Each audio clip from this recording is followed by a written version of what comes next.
Au sommaire de cette édition, la direction de la promotion de l'entrepreneuriat communautaire a tenu une rencontre avec la population de l'arrondissement 3 de la ville de Ouagadougou. Cette rencontre est un devoir de redevabilité vis-à-vis des souscripteurs de l'APEC. La rencontre à suivre dans ce journal. Et puis, Salif Ninkiema a été officiellement installé ce matin dans ses fonctions de président du Conseil national de l'économie informelle du Burkina Faso. L'installation a eu lieu ce matin à la salle des fêtes de Ouagadougou en présence de plusieurs personnalités. L'installation à suivre dans ce journal. Mesdames et messieurs, bonsoir et bienvenue à ce rendez-vous consacré à l'actualité sur Savane TV. Comme annoncé en titre, la direction de la promotion de l'entrepreneuriat communautaire en abrégé APEC était ce matin en rencontre d'information avec la population de l'arrondissement 3 de la ville de Ouagadougou. Une rencontre qui a servi de cadre pour montrer les actions réalisées à travers l'APEC. L'initiative vise donc à susciter plus d'adhésion à l'APEC. Retour sur cette rencontre avec notre reporter qui était sur place, Germaine Farama. C'est une rencontre de redevabilité que la direction de la promotion de l'entrepreneuriat communautaire a tenue au profit de la population de l'arrondissement 3 sur les actions de l'APEC. 2 heures d'échange durant lesquelles cette population a pris connaissance des acquis de l'APEC, l'agence pour la promotion de l'entrepreneuriat communautaire.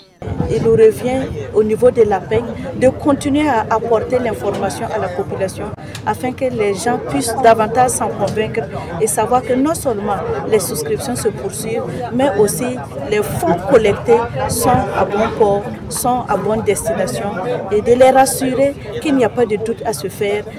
L'APEC, c'est du concret. Aujourd'hui, on peut mentionner l'usine de transformation de tomates dans les hauts bassins et l'usine de transformation de tomates également à Yako. Ça, ce sont les acquis, les entreprises qui sont fonctionnelles grâce à l'actionnariat populaire. En deuxième position, nous avons présenté des projets en cours, à savoir l'usine de construction actuellement dans le sud-ouest pour l'exploitation semi-industrielle d'or, l'usine également de transformation de tomates dans le centre-est. Les échanges avec les différentes couches sociales de l'arrondissement 3 interviennent après ceux organisés dans les arrondissements 1 et 2. Une séance de promotion de l'APEC à travers le premier responsable pour qui cette rencontre rassure les souscripteurs sur l'utilisation de leurs contributions. C'est un compte rendu de ce qui se fait, de ce qui est déjà en tout cas mené sur le terrain et des usines qui ont été créées. Et cela encourage ceux qui ont déjà souscrit à pouvoir aussi augmenter leur part d'action, ou ceux qui ne se sont pas encore ceux qui n'ont pas encore souscrit, de pouvoir aussi chercher à avoir des parts parce que c'est dans l'intérêt de nous tous et que d'ici quelques années, les gens vont commencer à récolter les dividendes. Pour sa campagne de vulgarisation des souscriptions à l'APEC, la direction de la promotion de l'entrepreneuriat communautaire compte continuer sa tournée d'information et de sensibilisation dans les autres arrondissements, communes et marchés les jours à venir. La saison des pluies rime avec montée de stress chez les parents qui côtoient les ravins dans les quartiers de la ville de Ouagadougou. Les enfants qui s'y aventurent perdent souvent la vie.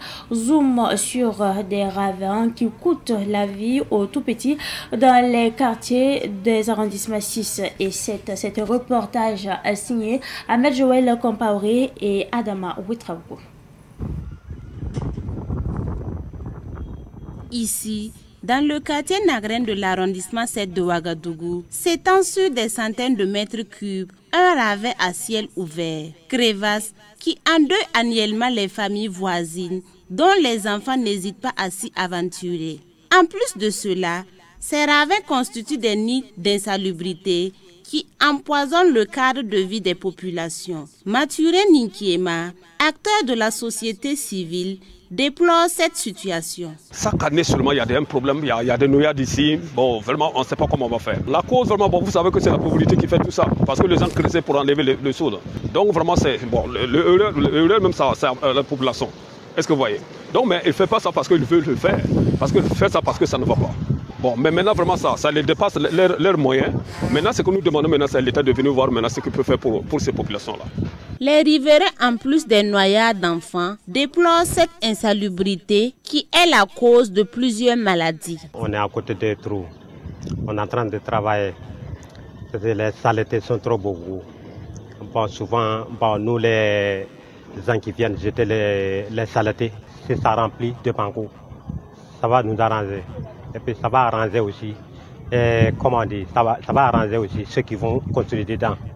Voilà, sans quoi si ça reste comme ça aussi, bon, il y a les maisons qui sont tout près là-bas. Quand on brûle, quand on jette les saletés, bon, ça peut nous donner les maladies aussi. Nous, on a qu'à nous aider quoi, pour fermer le trou là, quand les enfants là tombent là-bas.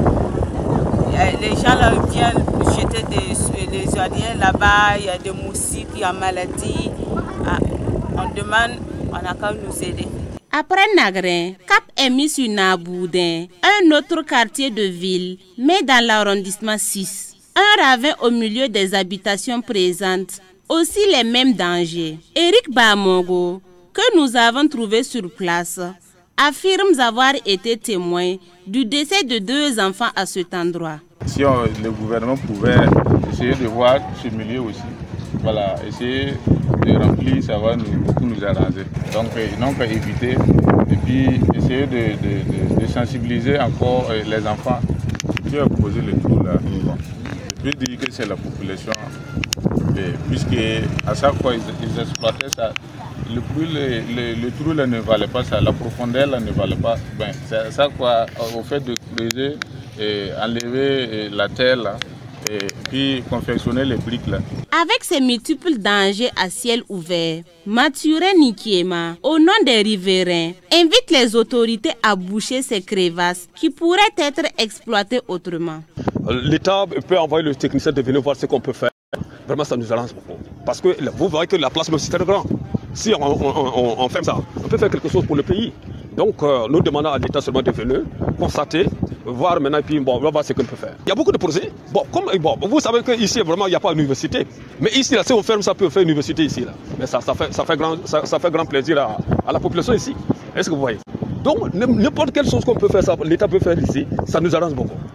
Ce vaste espace devant les locaux de Savane Média était autrefois dans la même situation. C'est devenu aujourd'hui un vieux souvenir pour les populations qui ont elles-mêmes créé la situation en creusant pour construire leur maison de fortune en banco.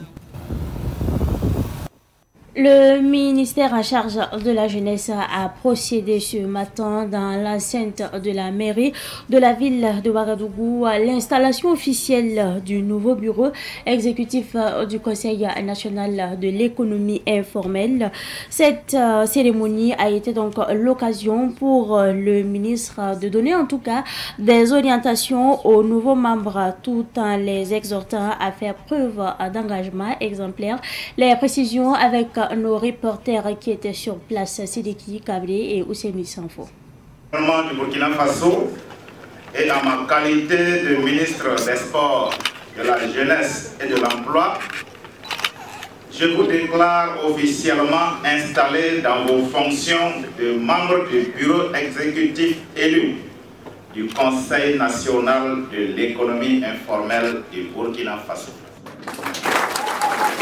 Composé d'une quarantaine de membres, le bureau exécutif du Conseil prend son envol avec à sa tête Salifou Ninkiema. À peine installé, le ministre en charge de la jeunesse a invité les membres du bureau à faire de la cohésion sociale et des actions de développement les piliers de leur mandat.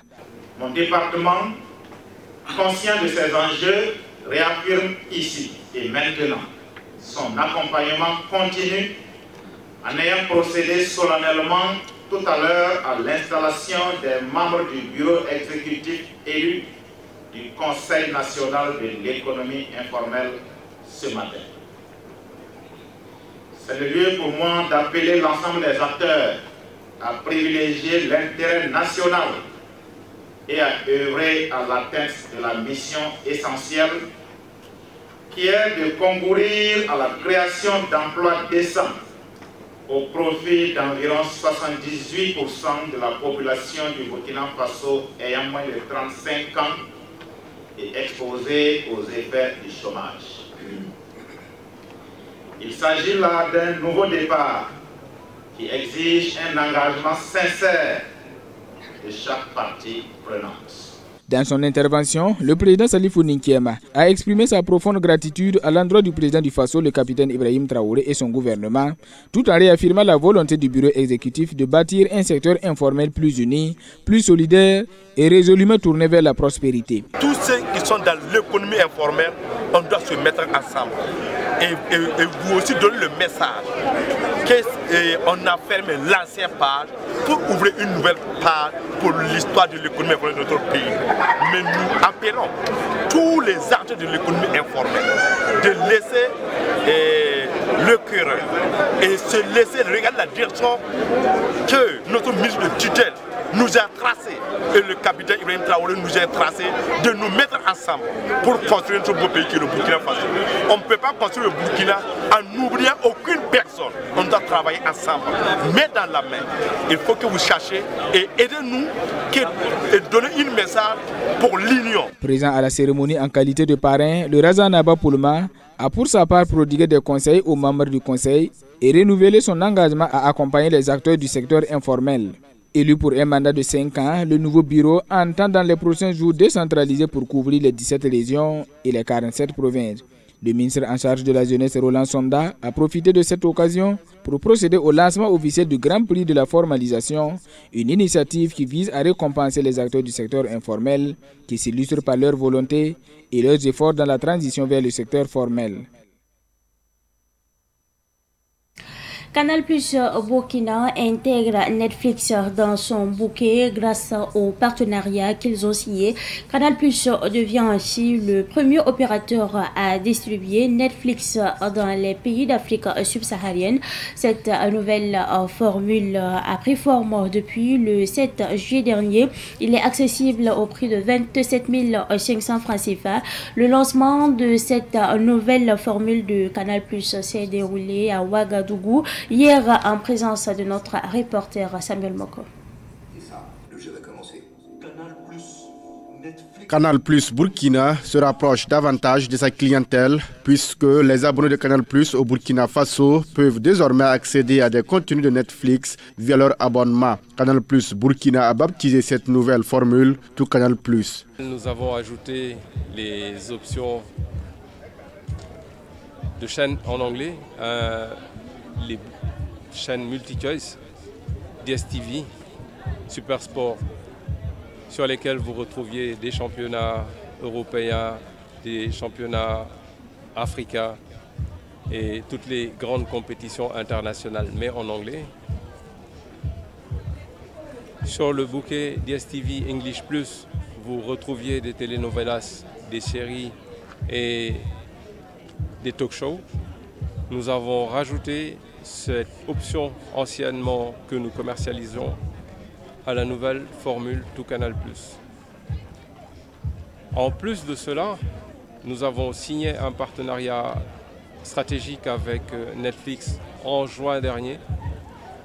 Dans le nouveau Tout Canal Plus, nous donnons la possibilité à nos abonnés de pouvoir disposer de leur compte, d'un compte Netflix sur leur abonnement Canal+.